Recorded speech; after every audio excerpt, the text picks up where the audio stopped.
இன்னும் 50 ஆண்டுகள் ஆட்சி செய்தாலும் திமுக, அதிமுகவால் தமிழகத்திற்கு வளர்ச்சியை கொடுக்க முடியாது என பாமக இளைஞரணி தலைவர் டாக்டர் அன்புமணி ராமதாஸ் குற்றம் சாட்டியுள்ளார். பாமக சார்பில் நெடுஞ்சாலை மதுக்கடைகளை மூடுவதற்கான நீதிமன்ற உத்தரவு குறித்த பொதுக்கூட்டம் சென்னையில் நடைபெற்றது.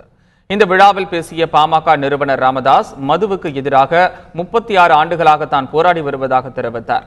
முன்னதாக பேசிய அன்புமணி ராமதாஸ், இன்னும் 50 ஆண்டுகள் ஆட்சி செய்தாலும் திமுக, அதிமுகவால் தமிழகத்திற்கு வளர்ச்சியை தர முடியாது என்று விமர்சித்தார். தொலைநோக்கு பார்வை உங்களுக்கு யாருக்கும் இல்ல. இன்னும் திமுக, அண்ணா திமுக 50 ஆண்டு காலம், இன்னும் 50 ஆண்டு காலம் தமிழ்நாட்டை ஆண்டாலும் உங்க வாழ்க்கையில் முன்னேற்றமே வரப்போறது கிடையாது. அது மட்டும் முடிவு பண்ணிக்கங்க.